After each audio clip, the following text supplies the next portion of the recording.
السلام علیکم۔ امید ہے آپ سب بخیر و عافیت ہوں گے۔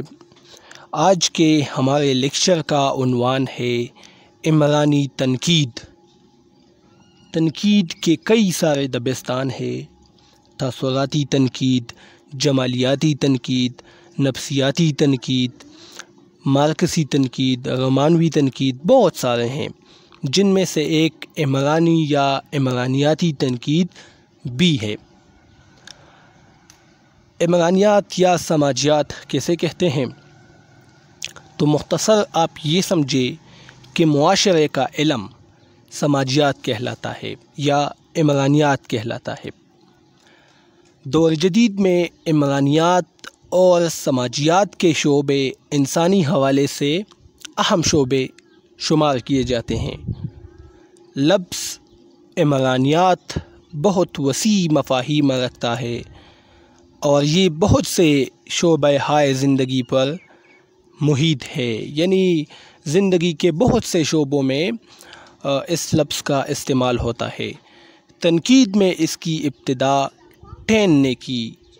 ٹین ایک مغربی نقاد ہے۔ تنقید میں سب سے پہلے عمرانیات کا لفظ انہوں نے استعمال کیا۔ ٹین نے خیال ظاہر کیا کہ فن پارے کو اس وقت تک نہیں سمجھا جا سکتا، کسی کتاب کو، کسی افسانے یا ناول کو اس وقت تک نہیں سمجھا جا سکتا جب تک ہمیں اس کے تخلیقی زمانے کے حالات اور واقعات کا اندازہ نہ ہو جائے، کیونکہ ہر تخلیق پارہ اپنے سماجی حالات کا بھی عکاس ہوتا ہے۔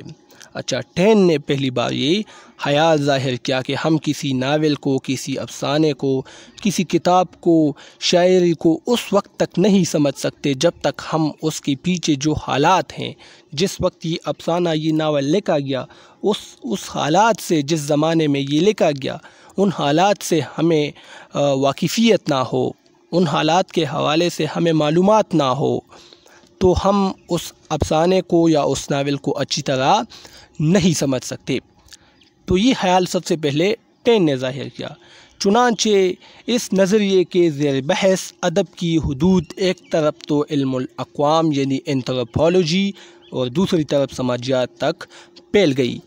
یعنی ادب کے حدود علم الاقوام یعنی اینتھروپولوجی اور سماجیات تک پھیل گئی۔ ضروری بات ہے کہ آپ جب کسی ناول کو سمجھتے ہیں اور پھر اس ناول کے متعلق آپ اس زمانے کو سمجھتے ہیں جس زمانے میں ناول لکھا گیا، آپ اس معاشرے کو، اس سماج کو آپ دیکھتے ہیں، اس کو سمجھتے ہیں جس زمانے میں، جس سماج میں وہ ناول لکھا گیا، تو آپ ڈائریکٹلی جو ہے اس سماج کے متعلق بھی جان رہے ہوتے ہیں۔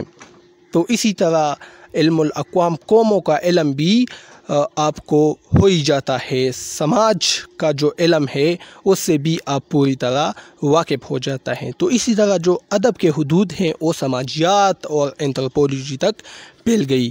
اس سلسلے میں ہربرٹ ریڈ نے بہت کام کیا، ایک اور مغربی نقاد ہے۔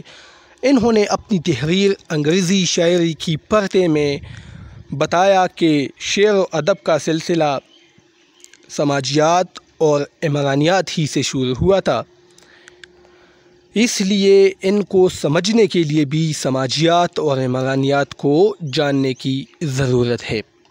یعنی سماج کا علم جب آپ کو نہ ہو، آپ ایک ناول پڑھتے ہیں اور جس سماج میں وہ ناول لکھا گیا ہے، اس سماج کا، اس معاشرے کا آپ کو علم نہ ہو تو آپ اس کو نہیں سمجھ سکتے۔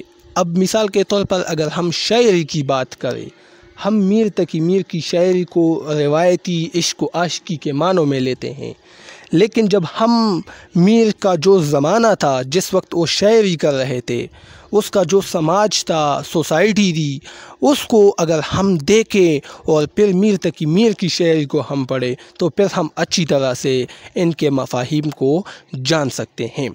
ٹھیک ہے، عمرانی تنقید کے حامی۔ اچھا، ایک بات اور، اب غالب کا ایک شعر ہے کہ اس کی ایک مشہور غزل ہے غالب کا کہ بازیچے اطفال ہے دنیا میرے آگے، ہوتا ہے شب و روز تماشا میرے آگے۔ اس غزل میں ایک شعر ہے، غالب کہتے ہیں کہ ایماں مجھے روکے ہیں جو کینچے ہیں مجھے کفر، کعبہ میرے پیچھے ہیں کلیسا میرے آگے۔ اب یہ دیکھیں غالب نے یہ شعر کہا ہے، اب اگر ہمیں غالب کے زمانے کے غالب کا جو سماج تھا اس کا علم اگر ہمیں نہ ہو تو ہم اس شعر کو نہیں سمجھ سکتے۔ اس وقت انگریزوں کی حکومت تھی، انگریز ہر طرف پھیل گئے تھے اور جو مسلمانوں کی حکومت تھی وہ ختم ہو رہی تھی، جو بادشاہ تھے وہ برائے نام رہ چکے تھے۔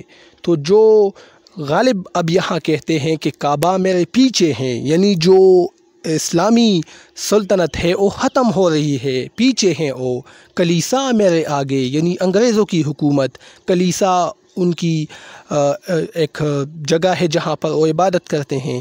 تو غالب کہتے ہیں کہ کعبہ میرے پیچھے ہے کلیسا میرے آگے، یعنی کعبہ اب پیچھے ہے، اسلامی حکومت اب ختم ہو چکی ہے، مغلوں کی حکومت ختم ہو چکی ہے، اب کلیسا کی یعنی انگریزوں کی حکومت آ رہی ہے۔ تو اب اگر ہمیں یہ پتہ نہ ہو کہ اس وقت انگریز آئے تھے، پورے ہندوستان میں پھیل چکے تھے، مسلم حکومت کا جو چراغ تھا وہ ٹمٹما رہا تھا، اگر یہ حالات اس سماج کے متعلق ہمیں آگاہی نہ ہو تو پھر ہم اس شعر کو نہیں سمجھ سکتے۔ اسی لیے عمرانی تنقید بہت ضروری ہے۔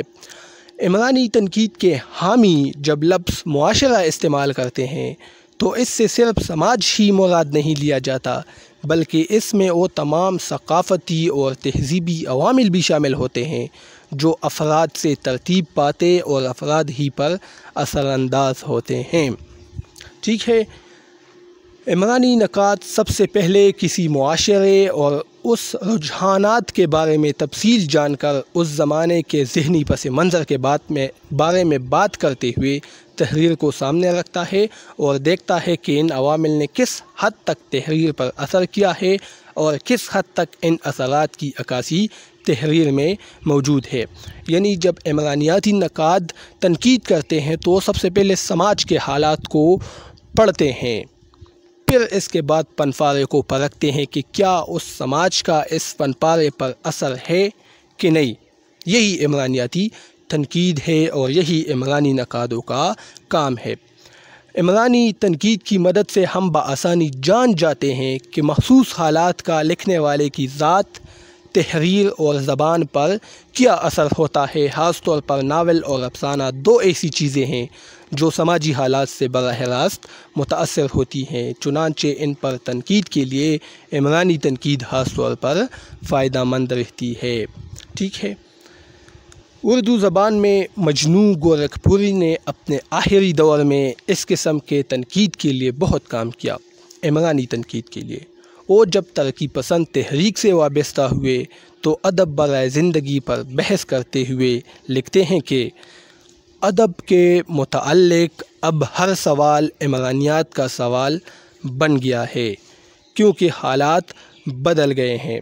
ادیب کو سماج کے ایک فرد کی حیثیت سے اپنے فرائض پورے کرنے ہیں، یہ مجنوں گورکھپوری نے کہا ہے۔ یہ ایک ترقی پسند شاعر ہے مجنوں گورکھپوری، اور ادب برائے زندگی کے قائل ہیں، اور عمرانی تنقید بھی ادب برائے زندگی کے نزدیک ہے۔ تو مجنوں گورکھپوری کہتے ہیں کہ ادیب کو سماج کے ایک فرد کی حیثیت سے اپنے فرائض پورے کرنے ہیں، یعنی سماج میں جو ہو رہا ہے اس کو اپنی تحریر کا حصہ بنائے۔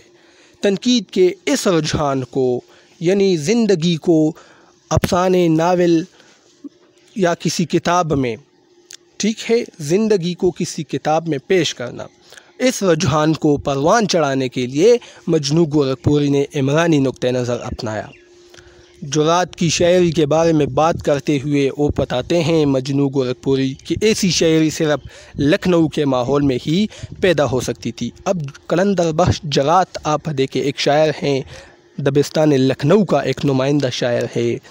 اس کی شاعری اگر آپ دیکھیں تو اس میں پکڑ پن اور یہ ابتذال، یہ چیزیں بہت زیادہ ہیں۔ ٹھیک ہے، تو یہ صرف لکھنؤ معاشرے میں ہی اس طرح کی شاعری ہو سکتی ہے، کیونکہ لکھنؤ کا معاشرہ آپ سب جانتے ہیں ایک ایسا معاشرہ تھا جہاں پر طوائف کا بول بالا تھا، باقی آپ سب خود سمجھدار ہیں۔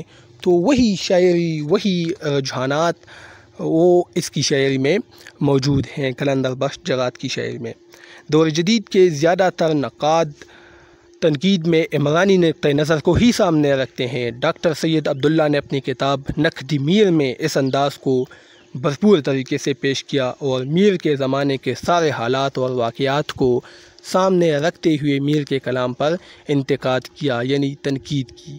یوں ان کی کتاب اپنے فوائد کے حوالے سے ایک اہم تنقیدی کتاب شمار ہوتی ہے۔ نقد میر اس کی ایک کتاب ہے۔ انہوں نے سب سے پہلے میر کے زمانے کے حالات دیکھے، پڑھے، ان کو سمجھا اور پھر اس کی روشنی میں میر کے کلام، ان کی شاعری کو پڑھا۔ ٹھیک ہے، تو یہی عمرانی تنقید بھی ہے۔ تو یہ آج کا لیکچر تھا۔ امید ہے عمرانی تنقید کے حوالے سے کچھ نہ کچھ آپ کے ذہن نشین ہو چکا ہوگا۔ اب مجھے اجازت دیجیے، اللہ حافظ۔